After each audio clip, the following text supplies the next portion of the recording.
Bonjour et bienvenue à l'atelier du jardin de papier. Aujourd'hui, je vous propose une technique avec les Stampin' Blends. Donc, pour donner un bel aspect à vos images étampées. Je suis tombée par hasard sur la carte d'une démonstratrice. Et elle n'expliquait pas comment elle avait fait, mais je pense que j'ai deviné. Donc, probablement que la technique, j'ai beaucoup rajouté de ma petite touche personnelle, mais grosso modo, je pense que c'est comme ça qu'elle l'avait créée. Donc, on va travailler aujourd'hui avec le jeu d'étampes Coq en pâte, donc qui est un cadeau de la Celebration 2019. Donc, vous pouvez l'obtenir gratuitement jusqu'au 31 mars 2019 avec tout achat de 60 $. Donc, si ça vous tente d'avoir d'autres cadeaux Celebration, les jeux d'étampes sont tous disponibles, donc vous avez simplement à me contacter sur jardindepapier.com pour passer une commande. Donc, sans plus tarder, on va tout de suite commencer. Tout d'abord, mon ovale, je l'ai découpé avec mon lot forme à coudre. Donc, c'est un incontournable. Vous avez des cercles, vous avez des carrés, des ovales pour faire toutes sortes de devants de cartes, des étiquettes. Donc, c'est vraiment un must à avoir. Donc, je l'ai déjà découpé. Quand vous embossez, la première chose à faire, évidemment, c'est d'utiliser le petit embossing body. Donc, traduction libre, le petit ami d'embossage pour pouvoir enlever la statique sur votre papier. Ça sert à quoi? Justement, ça évite que la poudre embossée, qui est très fine, se colle un petit peu partout sur votre papier à cause de la statique.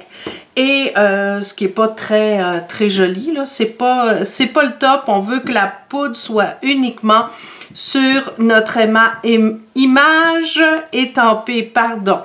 Donc, j'utilise la Versamark. Oups, à l'endroit, ça ira mieux. Donc, la Versamark qui est une encre filigrane mais aussi collante, donc qui permet à la poudre embossée d'adhérer sur l'image à étamper.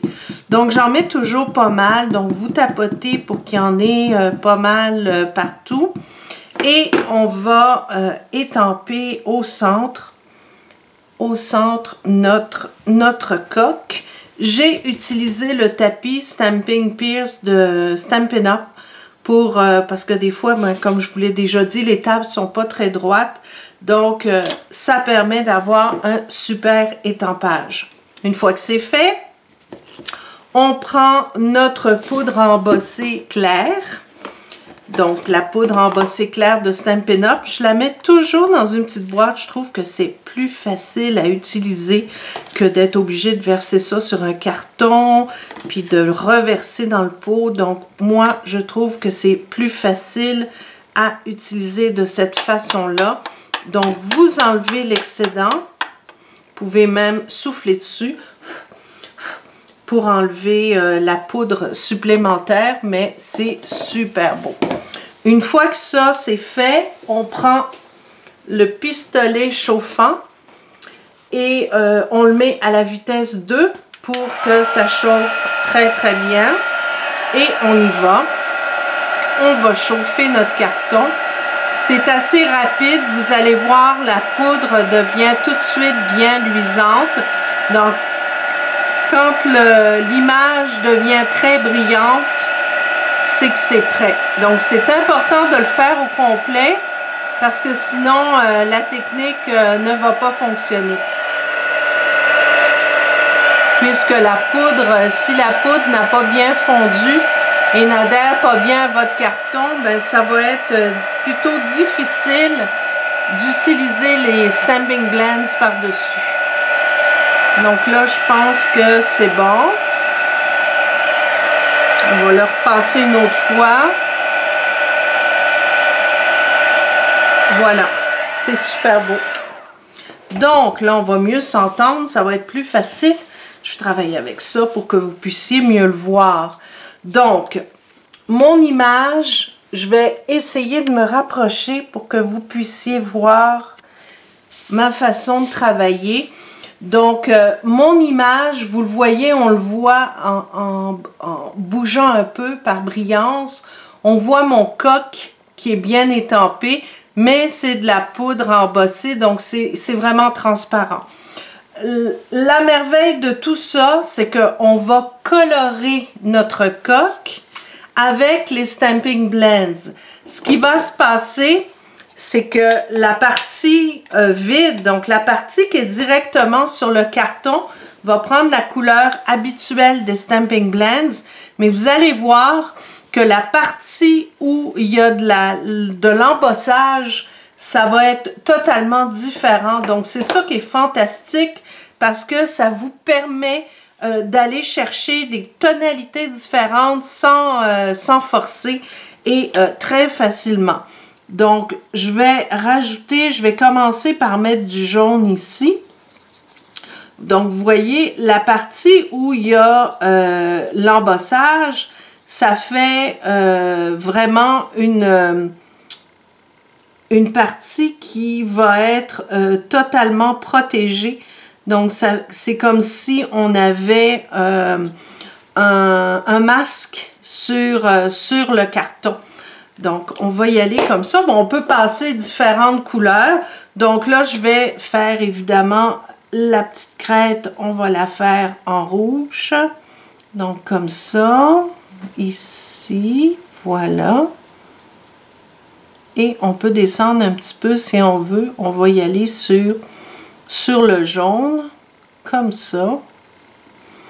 Et pour suivre, vous suivez les lignes, voyez-vous, ça fait un masque, on voit très bien la tête, les détails de la tête de notre coq qui apparaît.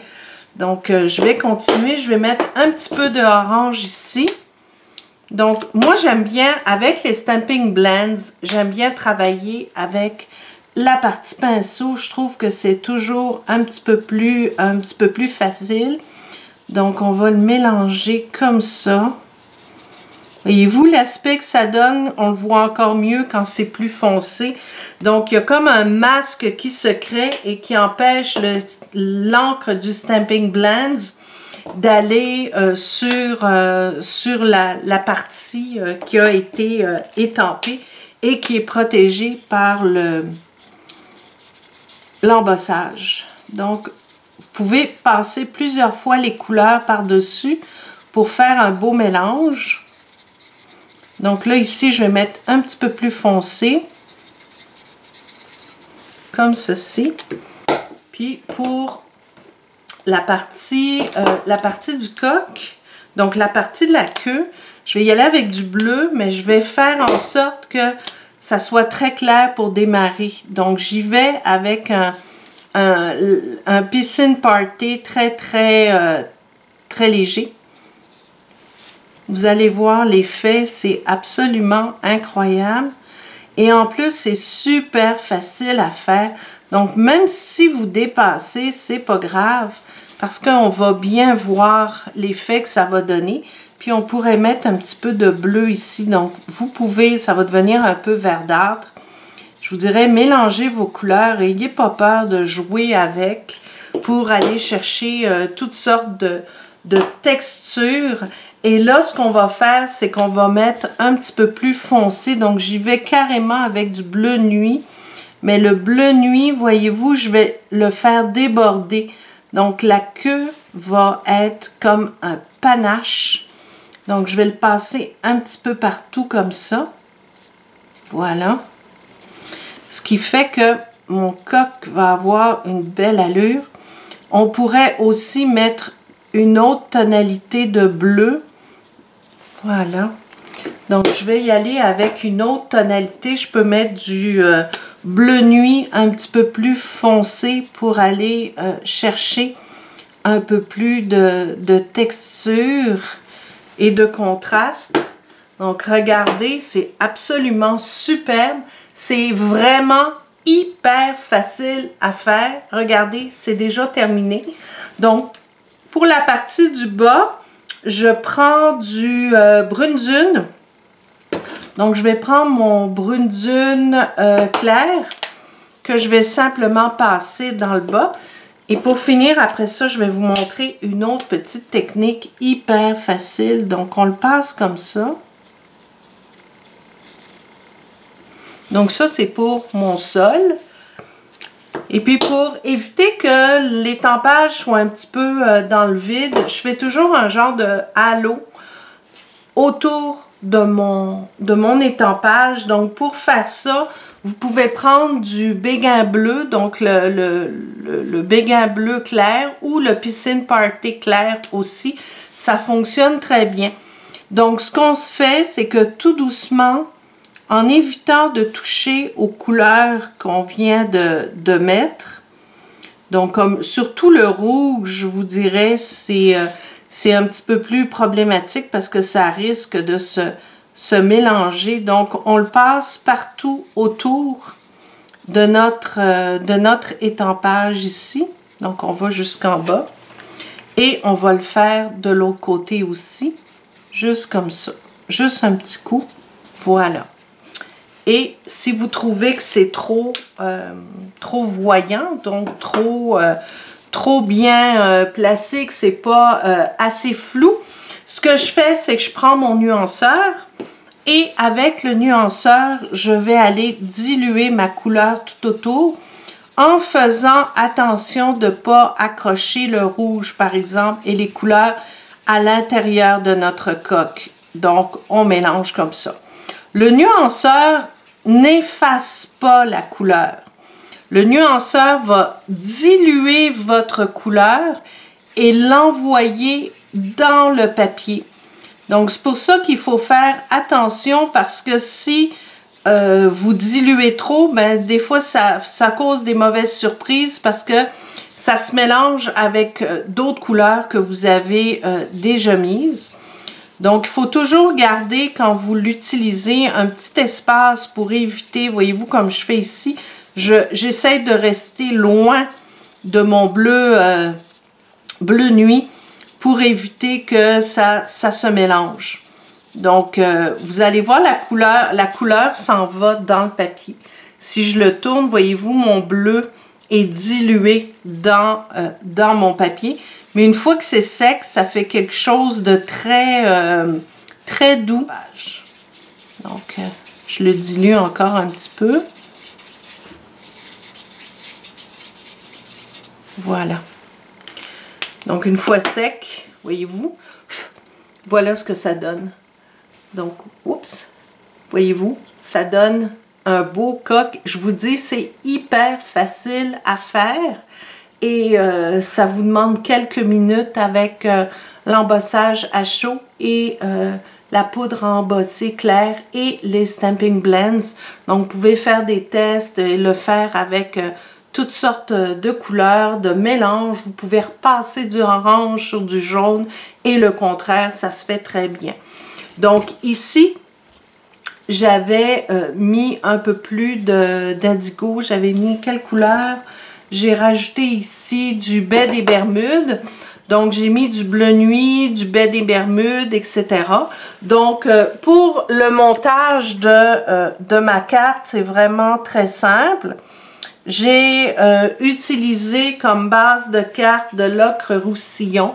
Je trouve que ça fait masculin, ça fait campagnard. C'est ce que je voulais donner un peu comme look à ma carte. Donc, j'ai étampé le feuillage, l'étampe de feuillage qui est dans le jeu d'étampe coque en pâte.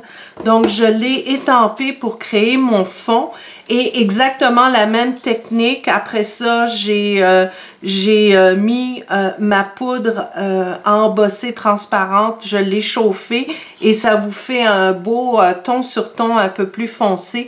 Ça fait un très joli fond de carte. Pour le reste, j'ai pris mon papier 6x6, mon papier à motif, je l'ai décoré, ma base de cartes, et j'ai mis mon petit message décoré avec quelques séquins. J'ai pris aussi le ruban de lin que j'ai effiloché pour donner encore une fois un look campagnard à ma carte.